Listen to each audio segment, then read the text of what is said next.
የዱባይ ፖሊስ ለኢትዮጵያውያን የሰጠው የመጨረሻ ማስጠንቀቂያ አለ ተብሏል። በአረብ ኤሚሬቶች የሳይበር ወንጀል ህግ መሰረት እንግዲህ ከፍተኛ ቅጣት የሚያስከትሉ ድርጊቶች በትውልደ ኢትዮጵያውያን በማህበራዊ ሚዲያ ገጾቻቸው ላይ ሲያደርጉ አስተውያለሁኝ። ያንን እንግዲህ እርምጃ ልወስድ ነው የመጨረሻና ጥብቅ ማስጠንቀቂያ ነው ይሄ ተብሏል። የመጀመሪያው የጥላቻ ንግግር ነው። በማህበረሰቡ መካከል እየተፈጠረ ያለ መከፋፈልን፣ ጥላቻን፣ ንቀትን የሚያንጸባርቁ ማንኛውም አይነት የብሔርና የፖለቲካ ቅስቀሳዎችን እንዳታደርጉ ሶሻል ሚዲያዎቻችሁ ላይ። ያንን ካደረጋችሁ በዩኤኢ ህግ መሰረት ተጠያቂ ትሆናላችሁ የተባለው። ስድብና ስም ማጥፋትም እንደዚሁ በሁለተኛ ደረጃ የተገለጸ ነው ማለት ነው። ግለሰቦች ወይም ተቋማት በቪዲዮም ሊሆን ይችላል፣ በጽሁፍ ወይም በኮሜንት ሰውን መዝለፍ፣ ስም ማጥፋት በከፍተኛ ሁኔታ በህግ የተከለከለ ነው ተብሏል።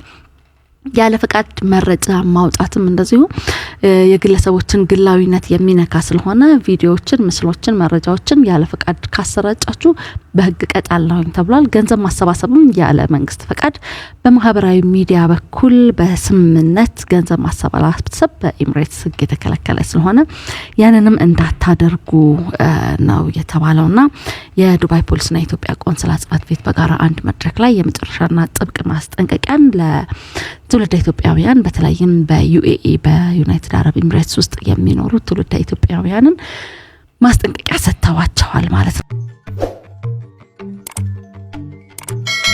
ዩናይትድ አረብ ኤሚሬትስ የዱባይ ፖሊስ አንድ ህግ አውጥቷል። ሰሞኑን ከሶሻል ሚዲያ ጋር በተገናኘ በርካታ ስደተኞች በተለያዩ ምክንያት ወደ ዱባይ ከገቡ በኋላ ለስራ፣ ለትምህርት፣ ለጉብኝት እንዲሁም በተለያዩ ስራዎች ላይ ያሉ ስደተኞች አንድ ህግ ወጥቶባቸዋል።